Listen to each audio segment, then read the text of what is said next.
چہرے سے نقاب اتارا تو میں نے میجر صاحب کو دیکھ لیا، تو ان کے حوالے کرتے ہوئے میجر صاحب نے کہا اچھا جناب فی امان اللہ. اس نے کہا بھی مجھے ان کے حوالے کر کے تم مجھے فی امان اللہ بھی کہہ رہے ہو کیونکہ تم اپنی فیس لے چکے ہو. وہ بیچارہ بعد میں رہا ہو گیا 5-6 سال کے بعد کہ ہی از انوسنٹ.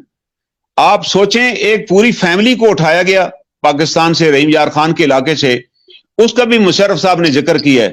اس فیملی میں ایک 6 ماہ کا بچہ بھی تھا. انہیں اسی کتاب میں ایڈمٹ کیا ہے کہ I handed over the 6 month child to the Americans. وہ شکر یہ ہوا کہ امریکن نے اس فیملی کو لے جانے سے انکار کر دیا. انہوں نے کہا ہم نے اس بچے کو، اس کی ماں کو کیا کرنا ہے. مجھے اس لیے پتا ہے کہ آئی کنٹested دیٹ کیس. میں جب آرمی سے ریلیز ہو کر آ گیا تو میرے پاس تو ان کا ڈیٹا تھا سارا. میں پنڈی ہائی کورٹ میں نے ادھر کیس دائر کر دی ان کے خلاف کہ جی اس فیملی کو کدھر پکڑا ہوا ہے. تو الٹیمیٹلی وہ فیملی ریلیز کر دی گئی. اس کی یعنی وہ رانا نوید ان کا نام تھا، ان کی والدہ بھی پکڑی گئی، ان کی بہنیں بھی پکڑ گئی، ان کی بیوی بھی پکڑ لی گئی، اس کے فادر کو بھی پکڑ لیا گیا. وہ سارے میں نے یہاں سے ایکٹ کروائے. اس کی بیوی کو پھر پکڑ لیا گیا کہ جی ڈاکہ ہوا تھا آپ کے علاقے میں، اس ڈاکے کا سامان آپ کے گھر پڑا ہوا ہے. وہ ہم نے جا کے بہاولپور سے ریلیز کرایا. اس نے کہا اس وقت تو میں آرمی کی کسٹڈی میں تھی اور میں اٹک فورٹ میں مجھے رکھا ہوا تھا. وہ آج بھی رہا ہو چکی ہے، واپس آ گئی. اس کا خامن جو ہے رانا نوید ابھی بھی سائیوال جیل میں ہے. ہائی کورٹ نے بھی ایکویٹل اس کی رہائی کا آرڈر دے دیا ہے، سپریم کورٹ نے بھی آرڈر دے دیا، لیکن وہ دے آر ناٹ ریلیزنگ. وہ جو مشرف کی باقیات ہیں دے آر اسٹل ایڈمنٹ کہ ہم نے کسی کو ریلیز نہیں کرنا. اس پہ کوئی چارج بھی نہیں ہے. میں نے اس کے کیس میں پروو کر دیا کہ دیر از نو چارج اگینسٹ دیٹ فیملی. کوئی چارج بھی نہیں تھا اور ملٹری کورٹ نے بھی اس خاتون کو ایکٹ کیا. مزے کی بات یہ ہے پھر بھی انہوں نے اس کو نہیں چھوڑا اور اس کو 5-6 سال، ابھی وہ بچہ 8-10 سال کا ہے. میں نے اس بچے کا انٹرویو لیا. میں نے کہا بیٹا بڑے ہو کے کیا بنو گے؟ کہتا ہے I will become colonel in the army. میں نے کہا وائی؟ تمہارا باپ کہتا نہیں مجھے کرنل نے ہمیں ریلیز وہاں سے کرایا تھا میری فیملی کو اور میں پڑھ رہا ہوں. ہم نے تو فوج کا امیج بحال کی ان کی آنکھوں میں کہ سارے آرمی افسر ایسے نہیں ہیں. اور میں جب اس کیس میں پیش ہوا جہاں پہ اینٹی ٹیررسٹ کورٹ میں، تو جج صاحب نے مجھے چیمبر میں بلا لیا کہ سر پہلے تو کرنل صاحب آتے تھے کہ ان کو کوئی ریلیف ہی نہیں دینا، تو آپ کیسے کرنل ہیں؟ میں کہا میں بھی فوج سے آیا ہوں اور یہ آپ ریکارڈ چیک کریں ان کے خلاف کیا کیس ہے. اینڈ دین ہی اگریڈ کہ یہ تو بڑا انہوں نے ظلم کیا. اور اس جج نے پھر ایکوٹ کر کے اسے رہا کر دیا کہ نہیں دیر از نو چارج اگینسٹ دیم. آپ کس طرح لوگوں کو پکڑ رہے ہیں اور کس طرح آپ اسٹیٹ چلا رہے ہیں؟ یہ وہ ظلم تھا جو کیا گیا. کرنل صاحب یہ جو آپ بات کریں نا، یہ اگر ہماری قوم کو سمجھ آ جائے کہ جب ہم کہتے ہیں نا رول آف لا، عمران کہتا ہے یا کوئی بھی کہتا ہے کہ رول آف لا ہونا چاہیے، اس کا مطلب یہ ہے کہ ہر انسان کو قانون کے سامنے قانون سے مدد لینا اس کا حق ہے، چاہے وہ گلٹی ہے چاہے وہ نہیں ہے. ایک یہ بات. دوسری بات یہ اس سے بہت بڑی لوگوں کو سمجھ آ جائے جو یہ بڑے ایک عجیب قسم کے غبار میں رہتے ہیں کہ جی ڈکٹیٹرشپ ہو، کوئی اتھارٹیرین قسم کا ہمارا ڈسپنسیشن ہو، ڈنڈا چلائیں ملک کو سیدھا کر دیں. یہ جب ڈنڈا چلاتے ہیں لوگ اور اتھارٹیرینزم آتی ہے، اس کے اندر شاید وہ کچھ صحیح لوگوں کو پکڑتے ہیں، لیکن بے پناہ بیشتر بے گناہ لوگ اٹھائے جاتے ہیں. لوگ اپنی ذاتی دشمنیوں کو لے کے آتے ہیں اور اس قسم کے لوگوں کو اٹھایا جاتا ہے. میں تو ہل گیا آپ کی یہ باتیں سن کے کہ کتنے بے گناہ لوگ اس بربریت میں آ گئے جن کو نہ کورٹ کا مدد ملی نہ عدلیہ کی مدد ملی. تو یہ ہمارے لیے بہت بڑا لیسن ہے کرنل صاحب رول آف لا کا. آپ اندازہ لگائیں سر، مدثر نارو ایک جرنلسٹ ہے، اس کو اٹھایا گیا 4 سال سے. اس کی بیوی نے اس کی کمپین چلائی، الٹیمیٹلی اس کی بیوی کی بھی ڈیتھ ہو گئی سر. اور اب اس کا چھوٹا بچہ تھا جب اس کو اٹھایا گیا تھا چند مہینے کا، وہ بچہ بھی 5-6 سال کا ہے، وہ کورٹ میں باقاعدگی سے آتا ہے. اور عمران خان صاحب سے بھی بچے کی عطر من اللہ صاحب نے کہا تھا کہ پرائم منسٹر کو اس سے ملائیں، تو پرائم منسٹر سے بھی ملاقات ہوئی بچے کی. انہوں نے بھی ہمدردی کا اظہار کیا اور آرڈر بھی دیا کہ ہم اسے ڈھونڈیں گے. آج تک اس کی والدہ کو کہا گیا، مدثر نارو کی بوڑھی ماں بھی پیش ہوتی ہے، اسے بھی ہماری ایجنسی نے رابطہ کیا کہ آپ بے فکر ہیں، آپ کے بیٹے کو چھوڑ دیا جائے گا. انہوں نے وہ ٹیلی فون نمبر بھی دیا کہ جب ان کے پاس تھا تو مجھے یہ بتاتے رہتے تھے. اب وہ مکر گئے، کہتے جی ہمارے پاس تو سرے سے آئی نہیں.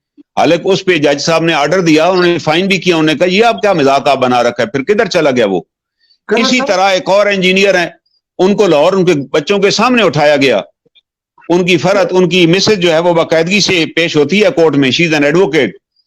اور رات جو ہے کرنل صاحب اس کو نا اب یہ تو ہزاروں ایسے ہیں، اور اس کی ہم نے پچھلے 10 مہینے میں جو بہت ہی وحشیانہ عکاسی دیکھی، وہ اعظم سواتی کا اٹھانا، اس کو اریسٹ کرنا، اس کو ٹارچر کرنا، شہباز گل کا ارشد شریف کو قتل کرنا، 2019-20 میں آپ کو اٹھا کے بیسمنٹ میں رکھنا، آپ کو ٹارچر کرنا، یہ تو ہم چیزیں ابھی بھی دیکھتے آ رہے ہیں نا. اب آپ ابھی آپ نہیں، آپ اس سے تھوڑا اندازہ لگا لیں. I am the life member of Pindi bar, اور میں ایک ایڈوکیٹ ہوں، 2007 سے میں پریکٹس کر رہا ہوں، اور I am well known in the army. یہ تو میرے اٹھانے میں مجھے بڑا فائدہ ہوا. میں تو اللہ کا شکر ادا کرتا ہوں، جب مجھے اٹھانے بھی آئے تھے تو میں نے اللہ کا شکر ہی ادا کیا کہ اس میں بہتری ہوگی. مجھے اللہ تعالیٰ کی ذات پہ بڑا یقین اور ایمان ہے. اس سے پہلے مجھے دھمکی دی گئی گھر پہ آ کے کہ فلاں فلاں کیسز واپس لے لیں، بلکہ ایک دفعہ ڈی ایم آئی نے کہا کہ آپ کا ہر کیس میں نام آ رہا ہے.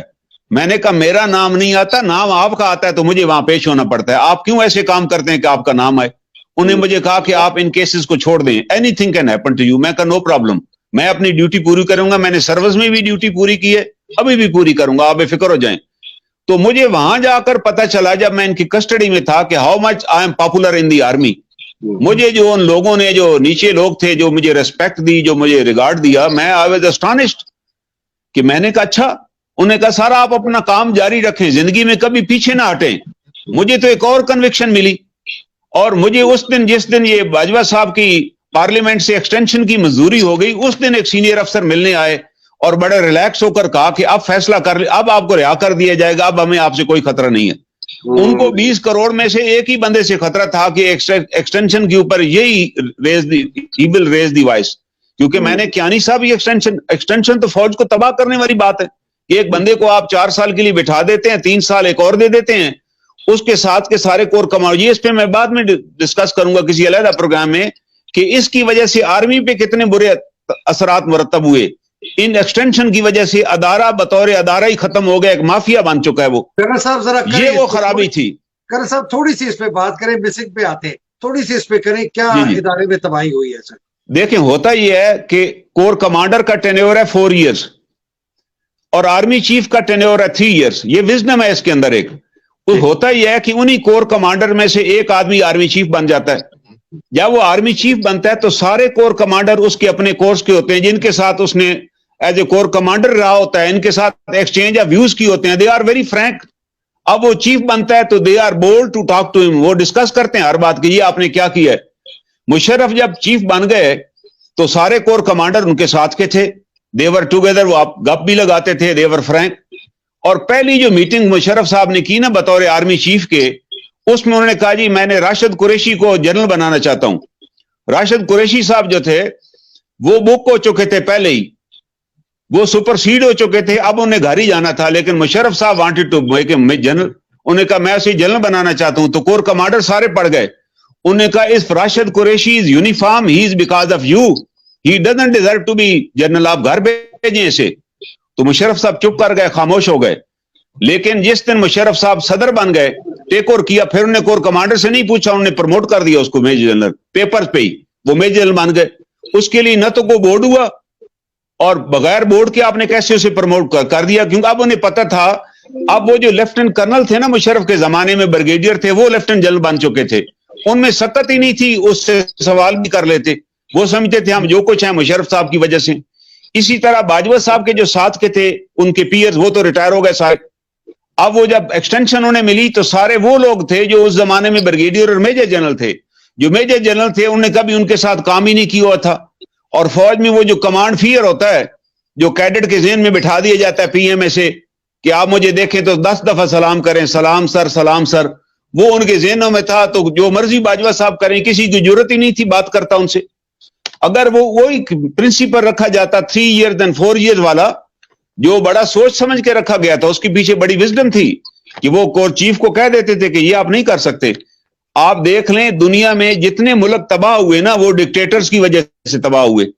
اور جتنی ریاستیں بچیں وہ ڈیموکریٹک پروسیس سے بچیں، کیونکہ وہاں کوئی اپوز کرنے والا تھا. ڈنڈا تو علاج اگر ہوتا تو ایوب خان نے ڈنڈا چلایا، یا خان نے جلایا، اور ایسٹ پاکستان ہم سے جاتا رہ گیا. اور ہمارے 90,000 لوگوں کو ان بنگالیوں کے آگے ہتھیار ڈالنے پڑے جن کے بارے میں ہم سمجھتے تھے کہ یہ they are not the martial races, ہم مارشل ریس ہیں. اور مارشل ریس کی حقیقت تو قوم کو پتہ چل چکی ہے کہ کیا ہے.